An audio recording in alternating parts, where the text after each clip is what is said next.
Programa Fé Perfeita. Não haverá outro Calvário a resgatar sua vida. Não haverá outra mensagem, não haverá outra Bíblia. Não haverá outro profeta a te mostrar a saída.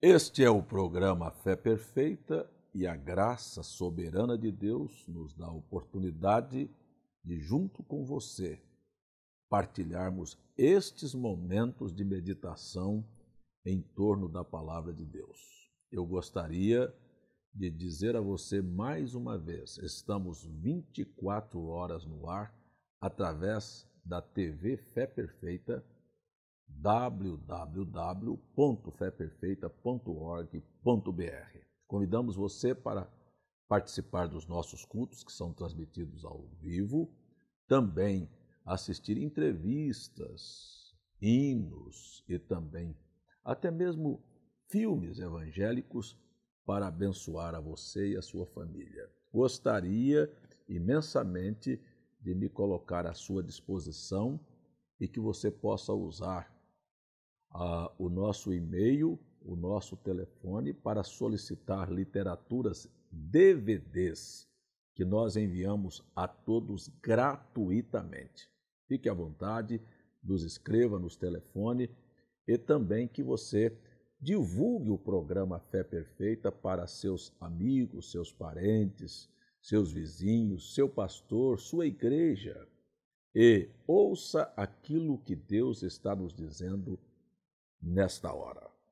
Meu irmão e meu amigo, nós terminamos a nossa meditação e eu gostaria de retomar o assunto que está no capítulo 1 da segunda epístola universal de Pedro, no verso 29. Temos muito firme a palavra dos profetas, a qual bem fazei em estar atentos, como uma luz que alumia em lugar escuro até que o dia amanheça e a estrela da alva apareça e seja dia em nossos corações, sabendo primeiramente isto, que nenhuma profecia da Escritura é de particular interpretação, porque a profecia nunca foi produzida pela vontade do homem, mas os homens santos de Deus falaram inspirados pelo Espírito Santo. Nós estivemos olhando sobre por que os profetas do Antigo Testamento foram mortos e por que aqueles que ouviram suas profecias o mataram.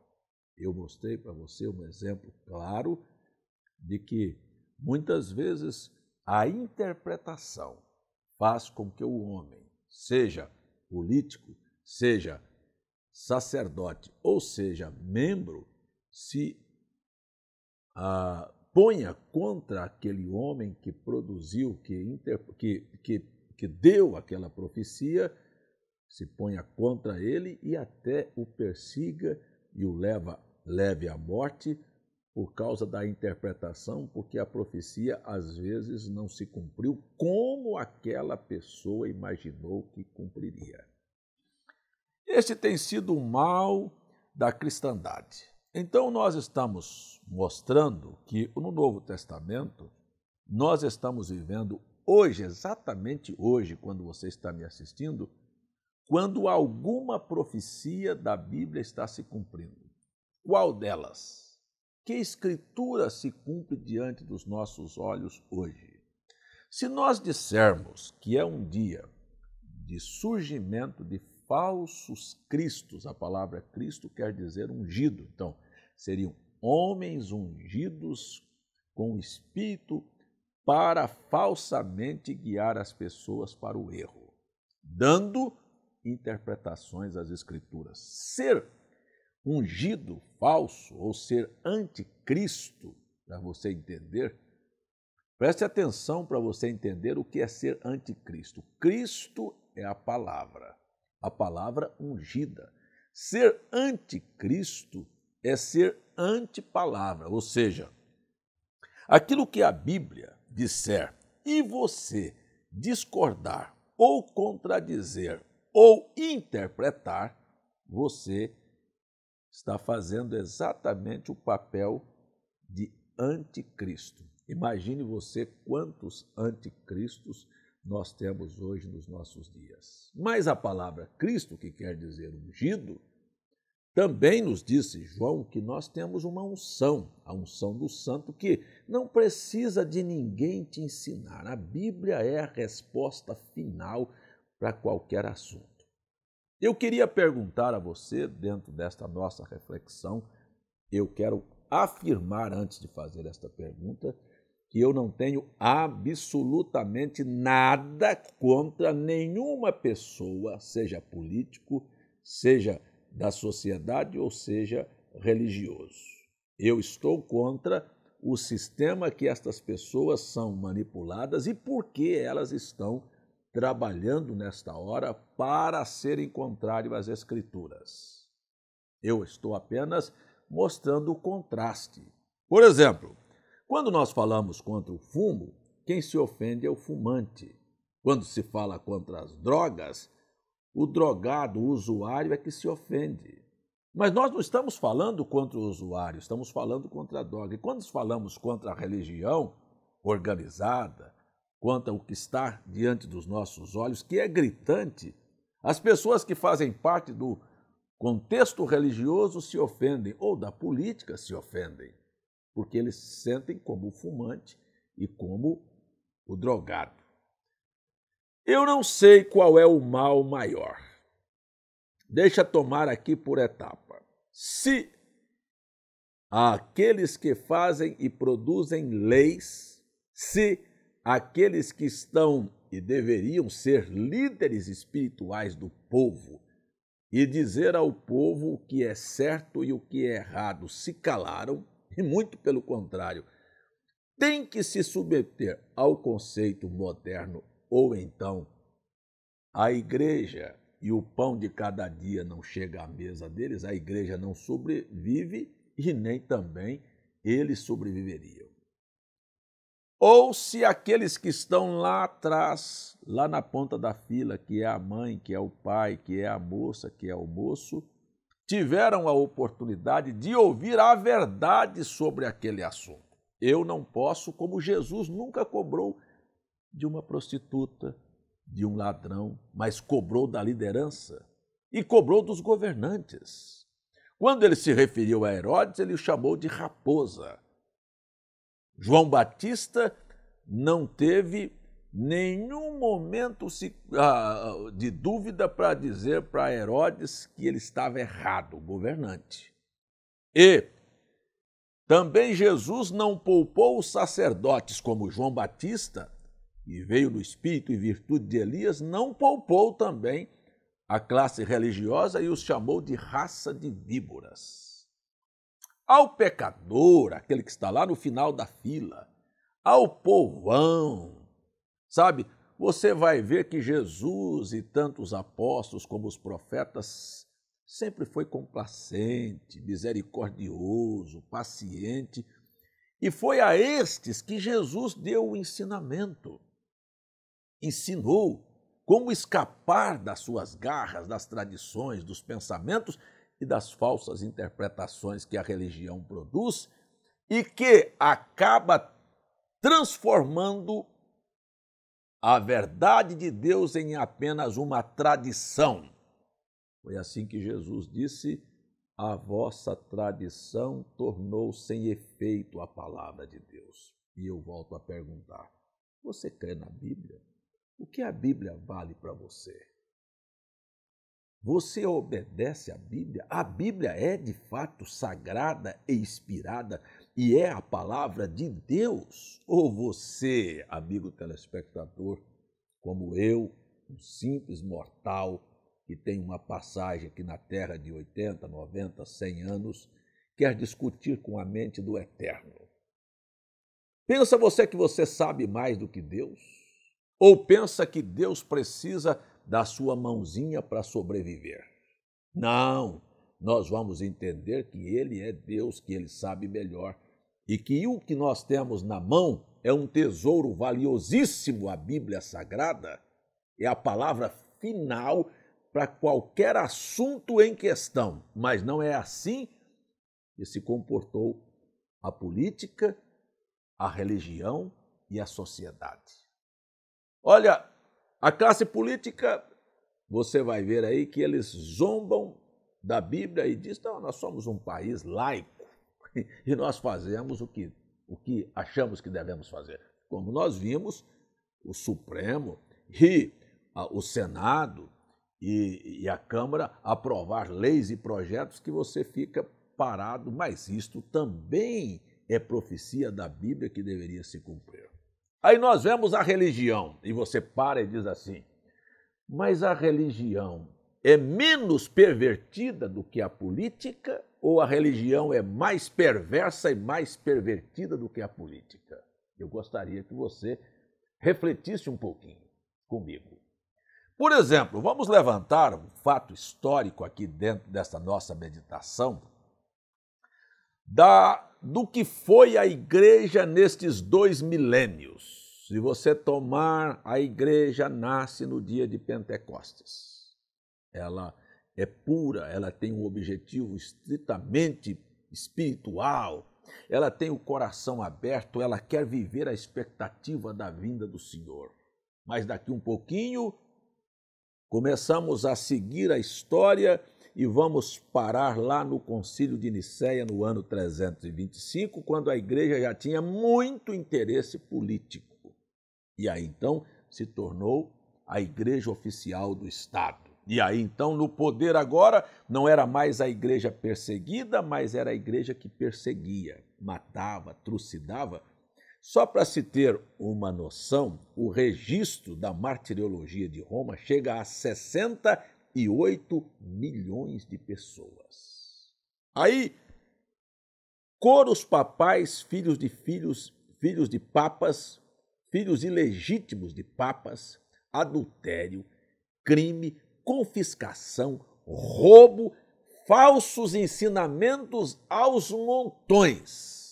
Escuta, por que a religião fez isso? Porque a Bíblia passou a não valer nada para eles. Não era mais sagrada, foi profanada. E o que valia? Vale o dogma que a igreja tem, que a tradição vale tanto quanto a palavra. Quer dizer, a Bíblia, agora a mente, a palavra, a instrução de Deus passou a ser igual à mente do homem.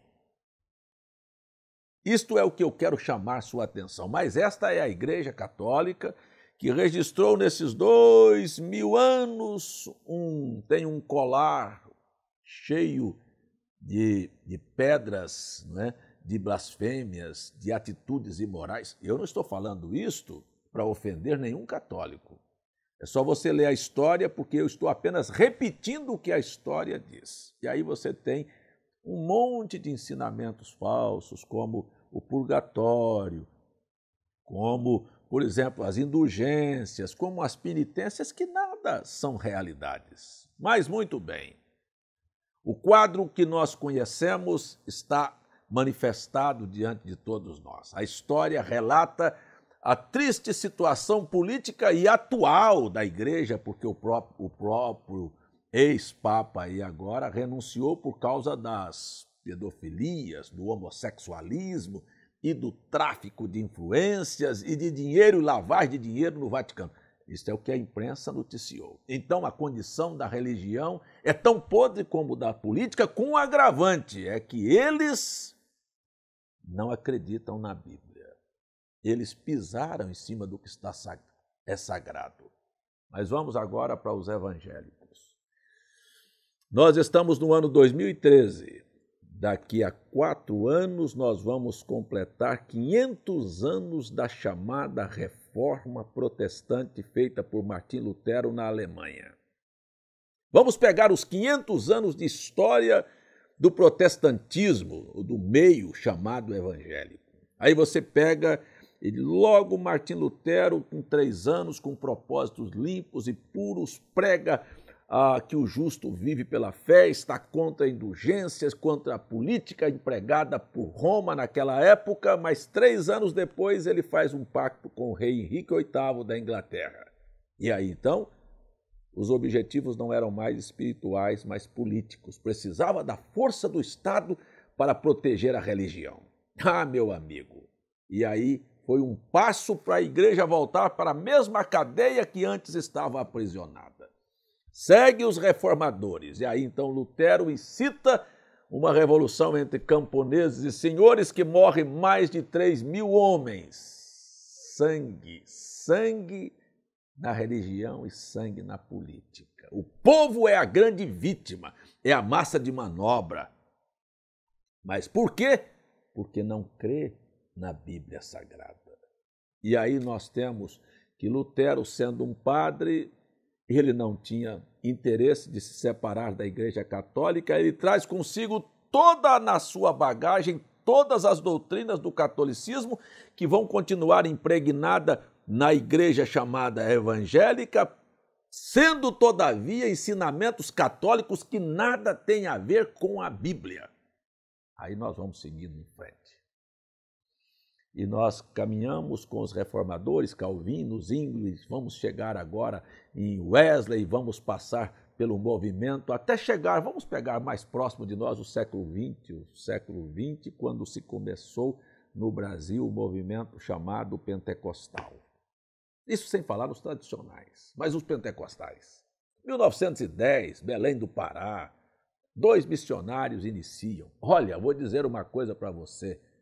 A visão daqueles homens era uma, a visão que a igreja tem hoje é completamente diferente. O que aconteceu? Mudou-se o tempo. Mudou-se o tempo, mas para um pouquinho. E a palavra de Deus mudou quando? Ela nasceu agora? Ela se originou no nosso meio ou ela é a palavra infalível que não muda e nem mudará? Eita, como eu amo esta Bíblia! Isto pode parecer careta, antiquado, passado de modas, porque quando se inicia um movimento no Espírito, todos eles começam no Espírito e começam sustentando a Bíblia. A 2ª geração, a 3ª geração, que não teve a experiência com Deus, começa a decair. Essa foi a história da igreja durante toda a sua trajetória. E aí então começa, sobre a pressão da política, a igreja cede, sobre a pressão que ela cedeu, ela tem que levar as pessoas a se submeterem à máxima sujeira que o diabo tinha em seu coração. Isto é a política, é a religião e a vida social do povo. É o que nós estamos enxergando diante dos nossos olhos hoje. E aí, então, aqueles que começaram em 1910, começaram a se modernizar. E vão se modernizando. Daqui um pouquinho tem um pastor vindo na televisão dizendo que faz sobrancelha e alisa o cabelo. Não é? E aí as mulheres já podem cortar o cabelo, podem se pintar, podem vestir curto. Não é? A igreja comercializa no mesmo padrão de Roma. E tem mais uma coisa, se apertar muito, mata. E só não matam porque vão para a cadeia. Mas vamos chegar à condição espantosa que nós estamos vendo, que quem conheceu o movimento pentecostal no seu início, eu tenho 56 e vou 57 anos, e eu vi há 56 anos, quando nasci no Evangelho, o que era isto e o que é hoje. Meu amigo, estamos a uma longa e velha distância, mais longa distância dos dias primitivos da igreja de Pentecostes. Estamos a uma distância incalculável de voltar para as páginas da Bíblia e fazemos de conta que hoje cremos nas Escrituras, mas é um faz de conta. É apenas um faz de conta. E aí então nós chegamos às tristes realidades das condições em que vivemos, porque tudo isto foi produto de descrer na Bíblia e de dar à Bíblia uma explicação. A Bíblia não merece nenhuma emenda. Ela não aceita nenhuma emenda, ela não aceita nenhum retoque. Ela é simplesmente absoluta naquilo que diz. Não precisa ninguém tentar interpretar a Bíblia. Deixa eu tomar alguns exemplos para você que está em casa me assistindo nesta hora, que crê na Bíblia, pelo menos professa crer na Bíblia. A Bíblia diz para uma mulher vestir honestamente com pudor. Será que elas vestem? Olha, isto da igreja pentecostal, a tradicional, ao mundo, a igreja está muito mais no que diz a artista da novela do que diz a Bíblia. Do que diz o intelectual do que o que diz a Bíblia. Se soltou uma moda ali, de uma roupa curta, ela veste, soltou uma bermuda, ela veste, vai de biquíni para a praia, ela veste. Se a mulher é para cortar e arrumar o cabelo de certa maneira, ela faz. Mas isto tudo é o que diz a sociedade. E cada uma tem uma desculpa. Eu quero ser bonita, essa é a sua interpretação. Eu quero ser moderna, essa é a sua interpretação. Meu colega na escola, na faculdade, na universidade, na repartição vai zombar de mim. É a sua interpretação, não é o que a Bíblia diz. Você diz que cria na Bíblia. Eu estou provando que o padre, que o papa, que o pastor e que o leigo não crê na Bíblia. E que as autoridades também não. Agora, por trás de tudo isto, de fazer com que as pessoas descreiam na Bíblia, só existe um ser. Este é o diabo, opositor de Deus, que levou as pessoas a esta condição. Aí você para e analisa. Qual é? O que é pior?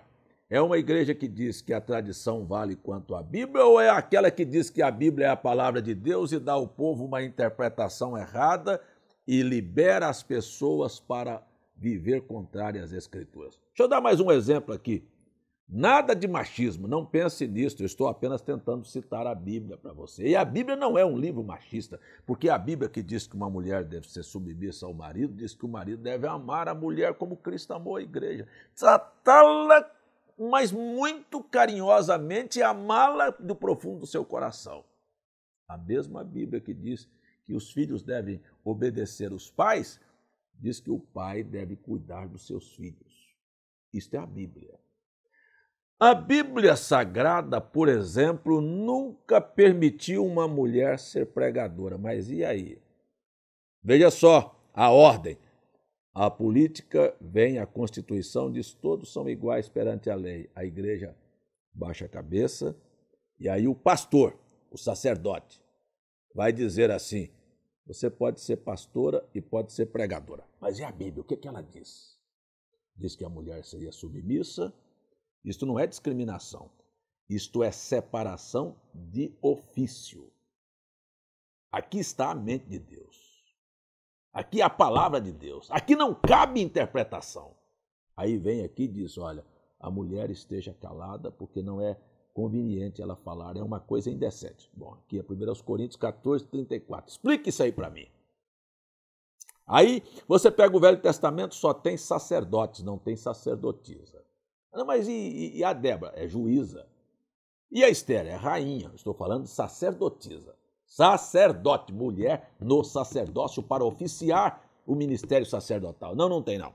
Aí você pega, Jesus chamou 12 apóstolos e 70 discípulos. Também não tinha nenhuma mulher para ser pregadora. Você vai com Paulo e Pedro, nas suas cartas, disse que a mulher deveria ocupar o seu papel. Aí você vai para o Apocalipse e Deus lá tem um trono e 24 anciãos e não tem nenhuma anciã. Muito bem, esta é a Bíblia. Esta é a visão da Bíblia. Você crê nisso?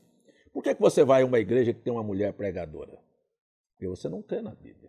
Mas você não crê na Bíblia porque o seu pastor não crê na Bíblia. E porque o seu pastor não crê na Bíblia porque a autoridade disse que ela devia fazer assim. Então nós estamos vendo um conjunto de coisas que a igreja católica tem um comportamento, a igreja evangélica tem um comportamento, a política tem um comportamento e os pobres daqueles que estão na mão destas lideranças, têm um comportamento indefeso, não tem voz, não pode falar, não podem crer corretamente, não foram ensinados conforme a Bíblia a crer que a Bíblia é a verdade absoluta dos fatos e que não tem argumento que possa contradizer isto. Agora, estou aqui subestimando a mulher? De jeito nenhum. Você pode crer na política, você pode crer na sua igreja, mas eu estou perguntando quantos creem na Bíblia, que ela é sagrada. E se ela é sagrada, por que você torna ela profana? Então eu não sei dizer a você se é a política, se é a igreja tradicional mãe, se é a igreja que se originou dela lá na Reforma Protestante, que é mais corrupta. Eu só sei de uma coisa que eu posso dizer para você. Deus é o único que é verdadeiro e todo homem uma mentira. E eu vou ficar com Deus e com sua palavra. Se você quiser seguir sua igreja e seu argumento e seu pastor e você quer discutir, discuta com a Bíblia. E se você quiser me processar, processe a Bíblia. E se você quiser calar a minha boca, tire a Bíblia de circulação, porque aí eu vou deixar de falar o que ela diz. E o que ela diz é a verdade. Ela é a verdade para a salvação, para o perdão dos seus pecados. Ela é a verdade para te dar padrão e norma de vida, de como viver, de como vestir, de como ser pai, de como ser mãe, de como ser esposa, de como ser marido, de como ser patrão, de como ser empregado, de como ser cidadão. Isto é o que a Bíblia diz e isto é o que eu estou desafiando a você a fazer. Creia na sua igreja e você estará perdido. Creia no que diz a política e você estará perdido. Mas creia na Bíblia Sagrada e você terá vida eterna. Meu tempo acabou. Quero convidar você para orar nesta hora, no final do programa. E quero dizer a você que estou à sua disposição. Deus eterno, em nome de Jesus, teu Filho, peço que a misericórdia do Senhor seja estendida para todos aqueles que estão me assistindo e que nesta hora são chamados à atenção apenas para crer em tua palavra. Ajuda os lares e as famílias e ajude a todo o teu povo com aquilo que eles estão precisando, sobretudo de uma fé genuína na tua palavra. Depois as bênçãos financeiras e materiais, que o Senhor seja compassivo conosco. No nome de Jesus nós te pedimos. Amém.